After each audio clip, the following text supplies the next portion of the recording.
पायल एक खुले मिजाज की जिंदा दिल लड़की होती है जिसे उसके पापा ने फुल्ली सेल्फ इंडिपेंडेंट बनने के लिए सब कुछ सिखाया हुआ होता है। एक शाम पायल अपनी बाइक पर सीटी बजाते हुए कॉलेज से घर वापस पहुंचती है, जिसे देखते ही उसकी मम्मी गुस्से में पूरा घर सिर पर उठा लेती है। आ गई महारानी, बहुत बोलते थे मैं अपनी बेटी को सब कुछ सिखाकर दुनिया में मजबूती से खड़े रहना सिखाऊंगा, साथ में बेटी को लफंडर बनना भी सिखा दिया, ये नहीं बताया। क्या हुआ? आज ये कुकर इतनी सीटियां क्यों मार रहा है? सीटी? सारी फसाद की जड़ तेरी वो बाइक और सीटी है, उन्हीं से लड़के छेड़ती है ना तू। हाँ, ये तो गलत है, मुझे बताए बिना ही लड़का छेड़ दिया। हाय तौबा, ये कैसा पति और बेटी मिले हैं मुझे। अरे मम्मी यार, तुम ओवर एक्टिंग बंद करो, और मैंने कोई लड़का नहीं छेड़ा पापा। शिट यार। अच्छा मम्मी, आप पहले मुझे ये बताओ कि आपको ये सब बेकार बातें बताता कौन है? अच्छा, तूने कोई लड़का नहीं छेड़ा? अरे वही शर्मा आंटी, वही बताती रहती है, पर उसकी खबर तो मैं खुद ले लूंगी।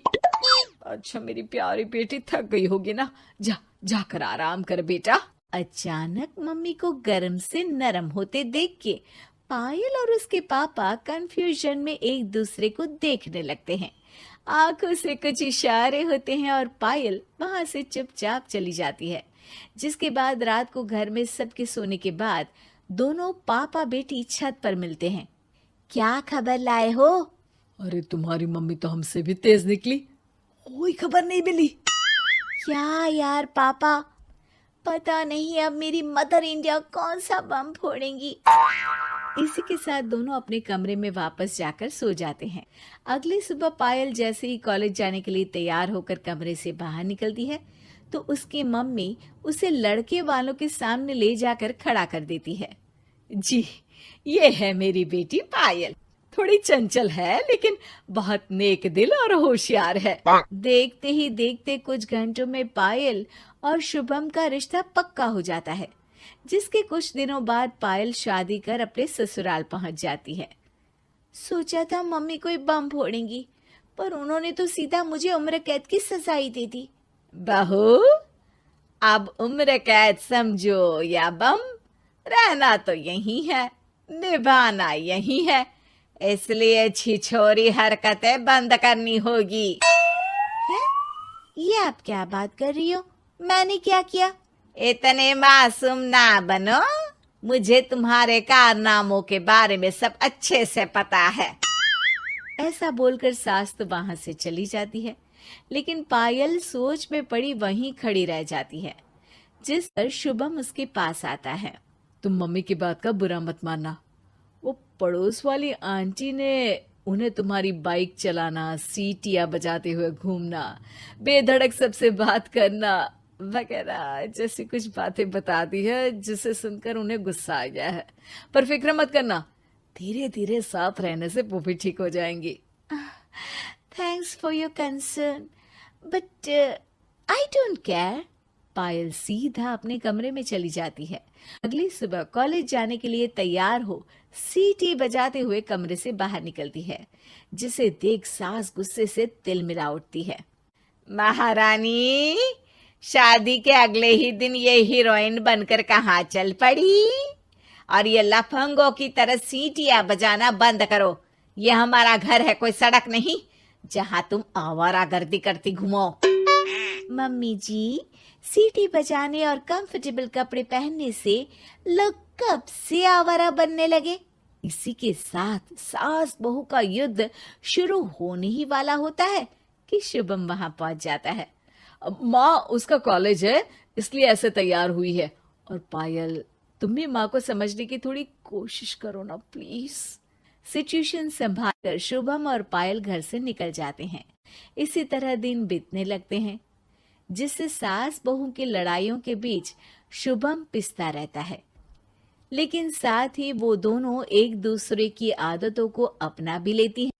पर पायल का सीटी बजाना सास को आज भी नागवारा ही होता है। आसमान गिर जाएगा, धरती फट जाएगी, पर इसकी सीटी ना जी ना, कभी बंद नहीं होगी। अरे मम्मी जी, जब आप मेरे कुछ बोले बिना सीटी से ही समझ जाती हो कि मैं क्या बोल रही हूँ, फिर इसे बदलने की क्या जरूरत?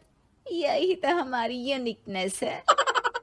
पायल की बात से ज्यादा सहमत ना होते हुए भी सास हंस पड़ती है।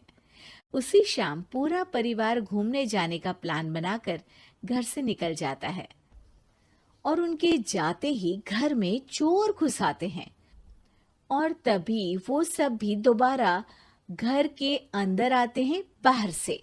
क्या यार पायल, एक शाम भी फोन के बिना नहीं रह सकती थी क्या? घर में ही तो फोन है, कहाँ चला जाता? अब जल्दी अंदर जाकर अपना फोन लाओ, मम्मी और मैं यहीं बाहर वेट करते हैं। ज्यादा बोल रहे हो, देखो अब और धीरे काम करूंगी। ऐसा बोलकर पायल घर के अंदर जाती है और बहुत देर तक बाहर निकल कर नहीं आती। अरे ये तो सच में जानबूझकर लेट करने लगी। चल कर देखते हैं ना।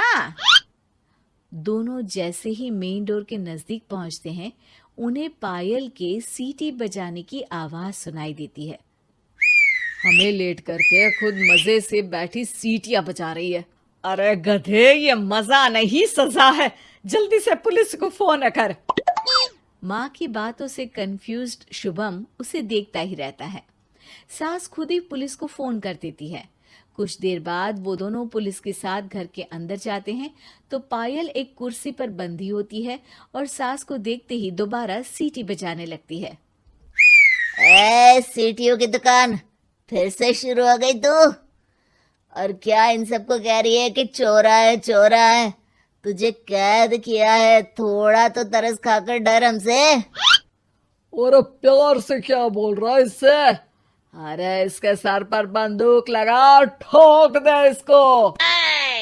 अरे चल झूठे, तेरे पास तो हथियार है ही नहीं।